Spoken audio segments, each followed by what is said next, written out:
Welcome along to episode 14 of the Football Fun Factory podcast. Today we're talking all about children being released from academies, a very, very hot topic. Less than 0.012% of all children that play football go on to play in the Premier League.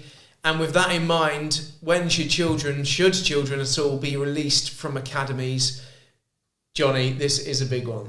Yeah, I'm really looking forward to it. Obviously, we've all worked in academy football, so it'll be interesting to hear everyone's genuine thoughts after we have a debate at James's Judges Courthouse. That's what it's called. I'm pretty sure it's called that, isn't it? And literally just before we jumped on the podcast, we were having a discussion about some individuals that we know that have been released from an academy. So this is very much real life and it's high emotion, right? Yeah, it's something I think as a child, it's something you fear every season when you get to that point. I know in my sort of time of working in the academy, it was something that I absolutely hated doing, and it was something that is so hard for everyone involved, and it makes you, obviously you always question that decision, whether it's right for the child, but at the end of the day, it's something that the way that the structure is now, it's something that has to be done, but how that's done, in my experience, I'm pretty sure, well, I know I didn't do it well enough when I've had to make those decisions and sort of give that news, but how can football be better at doing that? Because it's a massive issue, a massive issue. So they say that every young child wants to become a professional footballer. Children within academies 100% want to be a professional footballer. So when children's dreams are shattered, is that right? Let's put that topic on trial. Welcome back. It's time for James's Court, and we've got two envelopes here. Johnny, I'm going to give you a pick. Which one do you want? This one, please. That one. Luke, that one's for you. Thank you. As you guys read those, a reminder that we're talking about children being released from football academies, a highly emotional topic, one that we have really strong feelings on, no doubt. But these guys are now going to represent whatever's on their card, whether they believe it or not. Johnny, would you like to kick us off? Once accepted into an academy, all children should be given until their under 16 age group to fulfil their potential. Hear, hear. Or? With so little chance of becoming a professional, clubs have to make the tough decisions required to support the club. Interesting. Right then, John. So you're pro keeping children within the academy, not releasing them, giving them every opportunity to become a pro. Do you want to give us an opening statement? I think when you offer a child a place within an academy, you are making a commitment to them. You've seen something in that child that you believe can go on to become a professional footballer. And I think that they have to have the opportunity to fulfil their potential and grow, develop, and potentially have a glittering career in the game. Luke? So just a quick question to start with for you, Johnny. So a child comes into an academy at under 9 and then they're in that system till when? Under 16. Till under 16, and sort of they get a couple of years in, under 11, under 12, you can see that they're completely out their depth. It doesn't look like they're enjoying the football, but they're part of a professional football club. They don't want to give that up, and your suggestion is to then just keep them within that system until under 16. So if a child wishes to leave, they can do, but academy shouldn't release the child. But that's what I'm saying is, so you're sort of locked into that 7-year contract that you've given them. Sometimes when a child joins the academy, the parents put a little bit of pressure on. The parents are delighted that their son or daughter plays for a professional football club, and they're probably not going to make that really tough decision to pull them out while they're still in it. Should the club not help with that situation and recognise that this is at the detriment to everyone involved? I think ultimately, if a child has come into a club and they've had that conversation with the club, they've been offered a place, it should be up to the child and their parent should they wish to leave.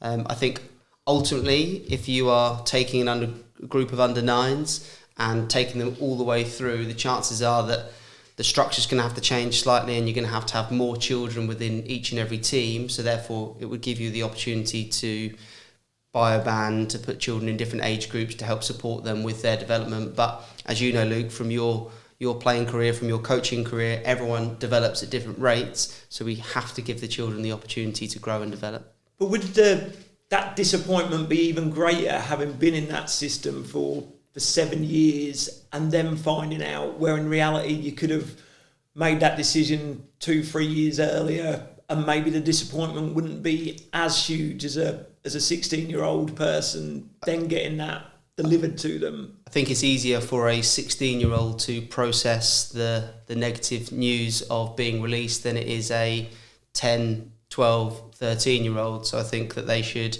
be given every opportunity to grow, develop, and if they are under 16 and then get released, they may have the tools better equipped within their repertoire to deal with the... One more question. No, time. Thank you. Respect the court. I can sense that we're going to have a really, really good discussion on this when we get into our actual thoughts, because there's so many questions I want to ask straight away. So let's get on with the next bit. Chaddy, if you could just remind us of your statement, give us a little bit more context around it, and then Johnny, let's put him on the stand. Okay, yeah, so with so little chance of becoming a professional, clubs have to make the tough decisions required to support the club. So obviously, children are coming in when they get to a point where they're not seen as someone who's got an opportunity of becoming a professional. It's the right time to then release them, let them go, and then obviously give more playing time, more people come in, and it's a constant revolving door of getting the best possible child footballers into the football club. Cool. Do you think that children develop at different rates? Question mark. Without a doubt, obviously. Yeah, of course, children develop at different rates. Cool. So do you think that you can... Good answer. Do you think that you can look into the future and know how that child's going to develop? Me personally? Academies. Yeah, of course. Like you can see, like I can see, 7-year-old comes into the club, I know immediately if they're going to make it as a professional footballer. How do you know? The talent that they've got on show. I know that they're going to then grow into a first-team player in a mere 10 years' time. So why then would you recruit players if you can tell at under 7 when you see them that they are going to be a professional footballer when they grow a mere 10 years older? Why would you then take children that aren't good enough to be a professional footballer at that age? If you can tell and if you know. Don't need other children for them to play with. They can't play on their own. But surely you'd take a group of 12 young footballers that are going to go on to play in the Premier League. You can't always do that. Why not? Because they're maybe not that sort of amount of talent there. So there's got to be other players there to fill up teams. Why don't you take a big enough group of all the ones that are going to make it and then merge the age groups? Because I'm working in an academy. I can't completely change the rule book. Why not? Of course you can. I've not got the sway to do that. You have. You've got a big pull. You can do anything you like, Luke. Seriously, can I? Yeah. Great debate on this week's topic, and it's time now to decide our winner before we go on to discuss what we actually really think. So, some quite ridiculous comments, Luke. Thank you very much. I agree with a lot of what you said, John. There's some stuff on there about, maybe is it right to keep children all the way through to 16? I'm sure we'll get into that in a second. But I've got a little prize. As you know, we used to have the Premier League winners' medal when Luke was the judge. I don't have one, so we've had to find other things. I've left my Club Man of the Year award at home. So this week I brought in something very special. And at our Tots Football Fun sessions, we have, do you know what happens at the end of a Tots Football Fun session for 18-month-old to 5-year-olds? Stamp on the back of the hand? Hand stamp. So this week's winner will get a hand stamp on their hand. So if you could both put your hands out forward, and then we'll decide who gets it. So this week's winner is Johnny. Get in. There we go. Haven't got any ink, John. Oh, thank God for that. So you haven't actually got the stamp in your hand, but you have mimicked what it's like for an 18-month-year-old child. to get fantastic. a stamp on the hand. Let's get rid of this one and see what we really think. Should children get released by academies? That's the question. What do you think, John? I think they should. Ooh. Because I think, as you said during your argument, Luke, I think if a child is struggling and it's not right for them, then I think it is really hard for the parents to then almost realise that and choose to give up on their child's dream almost. So I do think there are times where the club then would need to intervene and make that decision with the parents and alongside them, but make that decision probably on behalf of them, because I don't think it is right, because I have seen children in an academy where they are just really struggling. You can see they're not enjoying it. You can see their parents really want them to go on, to develop, to improve, but I think the club at times will need to step in, yeah. Do you think have you ever seen examples in an academy where it's a relief to the child to have been released? 100%. Yeah, I think more often than not, it's a massive disappointment to hear that news. No one wants to be sort of rejected, to feel like they're being rejected. No, like without a shadow of doubt, the biggest issue within people getting released is they're not expecting it, and that's the worst thing in the world. That shouldn't happen. And I think too many in professional football academies, you come into it, you're sold a dream, and you just sort of assume that you're going to go on and through the age groups and become a professional footballer. When we speak about it all the time, in reality, that very rarely ever happens. And there has to be a change in how you're sort of bought into the academy, and the fact that this is an experience. It might last a year, it might last 2 years, it might last 5, but you can't go into that thinking that it's going to last forever. And I think that's where too many children, too many parents sort of don't feel that when they're in that academy environment. So I think it's really important for those listening, because we've got lots of grassroots coaches listening to the podcast, and they may not be aware of how things work typically within an academy. Yep. And understanding exactly what it's like for children and parents as they deal with compensation and all sorts of things. But how does it work for children in terms of then the contracts that they sign, their commitment to the club's commitment to them, whether they want to leave, all those kind of things, so we can give loads of information before we get into the discussion? Yeah, so within the foundation phase, when you're identified for an academy, the club will obviously then speak to the parents, speak to the child, and offer them a place within the academy. And it's a rolling sort of contract, essentially, that they then have retain and release every year. Is it in the YDP that it goes to 2 years? Yeah, I think there's 2 times for it. I don't know whether it's under 11 to under 13. Yeah, so it's under like 14 to under 16. And there's no option for a club to say you're guaranteed like a 4-year. I can't offer a 11-year-old a 4-year contract. You can. Yeah, so I think sometimes bigger clubs will offer certain children like a scholar when they come in from another club. So, for example, during our time at Cambridge, a child would move from Cambridge to, say, Chelsea, and as part of the move, Chelsea would then almost guarantee that they get a scholar. Okay. So sometimes they do make that longer commitment, but typically it's a sort of rolling year or 2 years depending on their age, and then at the end of each year they have the talk, the retain or release talk, and at that point they decide obviously if it continues into the next year. And you're saying, Luke, the problems that you've witnessed and been part of and seen and heard from other clubs as well has been that then when it gets to the talk, the decision time, crunch time, sometimes the children and parents aren't expecting to hear, actually, you're no longer part of the academy. Yeah, 100%. And I think that can't happen. There has to be an idea that they're going into that meeting that because of the information that's been fed to them over a period of time, it shouldn't come to that. Football clubs know who's going to stay and who's going to go, and the child and their family deserve to know at the earliest possible point. Then they can make the decision whether they carry on playing till the end of the season, carry on training, because they might choose to do so. But I think it's just that the not knowing can't happen, because you have to prepare the child to receive that news. I've delivered the news that people are going to get released, and I'm obviously partly responsible for it. They had no idea, and it came as a massive shock, and it turns into a 5-minute conversation. They're obviously upset. The family's upset. They don't want to speak. They just want to go, and then they go, and you don't really and have that aftercare to deal with them, because a lot of the time the player or the parent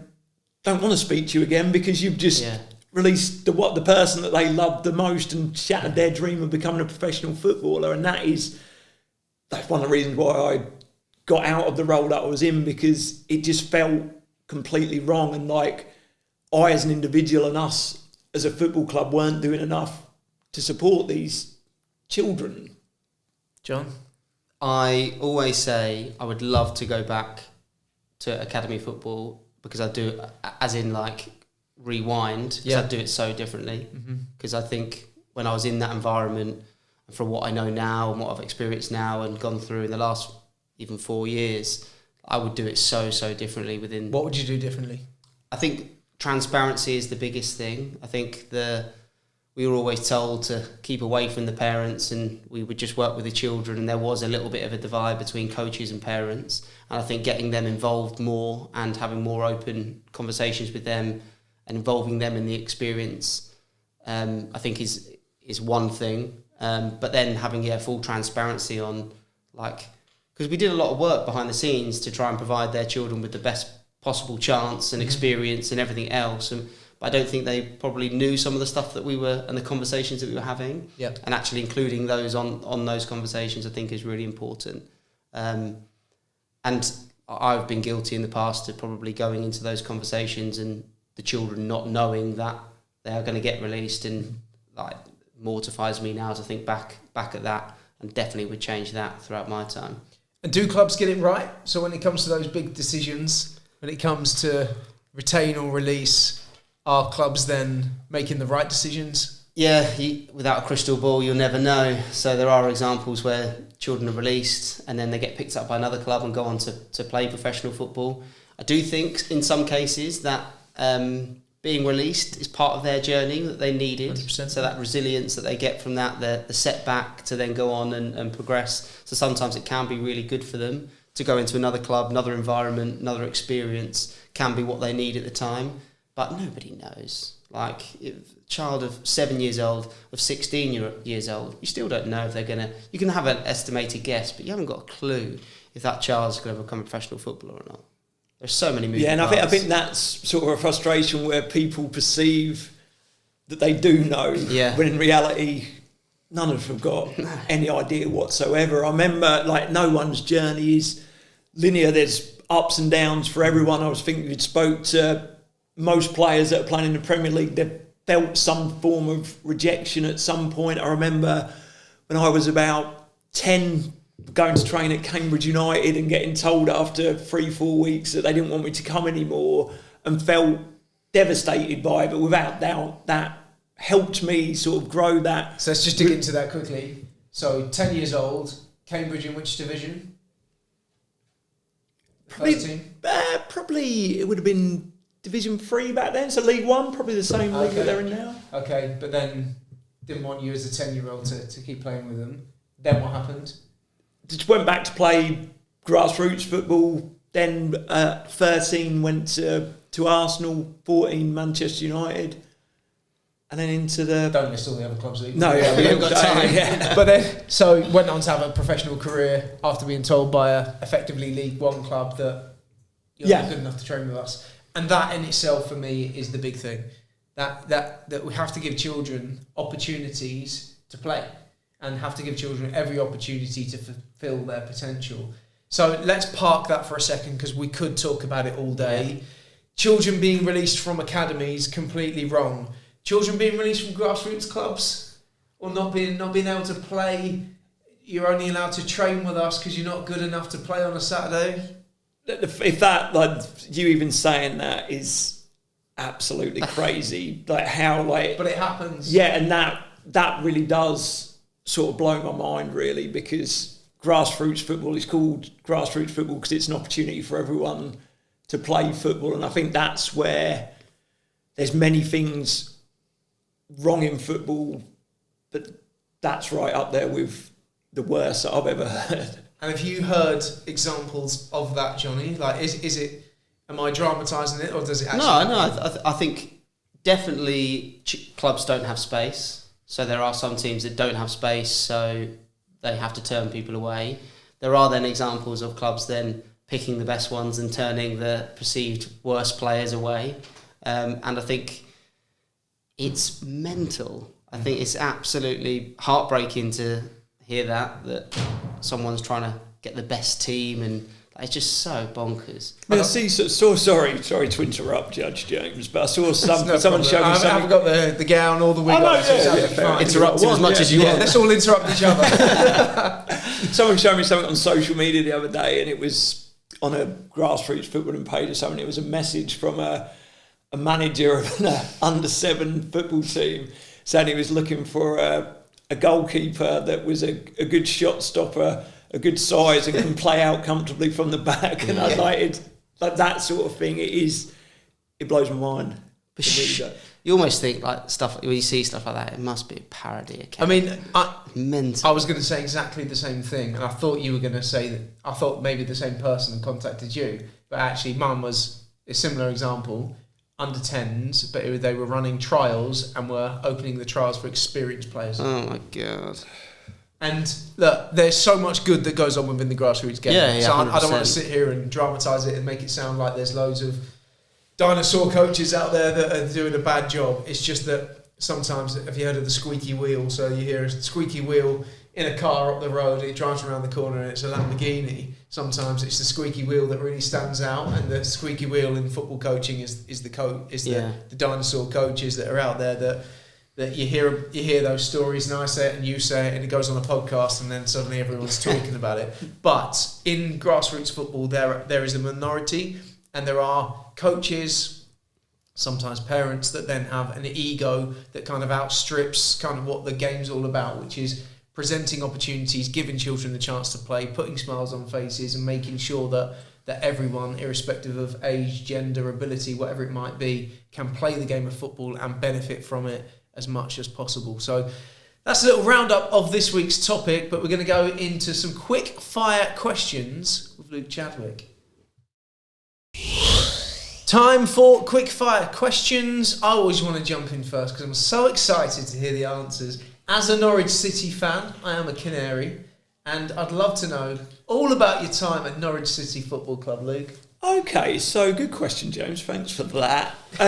Norwich is without doubt a brilliant football club who treated me incredibly well. Unfortunately, I had an absolute nightmare there. I was signed for Norwich from Stoke under Peter Grant signed me, who I worked with at West Ham. He was Alan Pardew's assistant manager, and I was absolutely buzzing to sign for Norwich. It meant I could come home to Cambridge. I was doing a lot of travelling at Stoke, come home.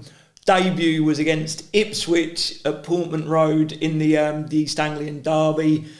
Scored a goal, put us 1-0 up. Dream debut, thought this is going to be brilliant. Fans singing my name. Then at the end of that game, got pushed off the pitch and got a really serious injury that meant I was out for the next 7-8 months. Never got going at Norwich at all. Suffered injury after injury before moving on to MK Dons. It was a brilliant football club that done everything right. Great set of lads that I played with in the dressing room. I played with my hero, Dion Dublin, at the club as well, who I used to watch play when I was at Cambridge United. But for me, on the pitch, it weren't great. I can't imagine I'm remembered too fondly by the Norwich City fans because I didn't do much at all, but it was a brilliant football club. Brilliant, really interesting. Nice. Chaddy, my question is around pranks. Who or what was the biggest prank that you were either at the mercy of or involved in or around? That's a tough one. One springs to mind when we went on pre-season with West Ham to Munich, and we played a game against 1860 Munich in the Allianz Arena, because when it first opened, they share the stadium with them. I was sharing a room with Stevie Bywater, the goalkeeper. We got back to our room, and it had been absolutely trashed, like mattresses off the bed, clothes emptied all over, bath flooded. It was in an absolute state. Bywater said he knew it was Carl Fletcher and Gavin Williams, a couple of teammates, obviously, later that night, we were going out for a few beers. It was pre-season. And me, Stevie, Gav and Fletch were in the hotel lobby.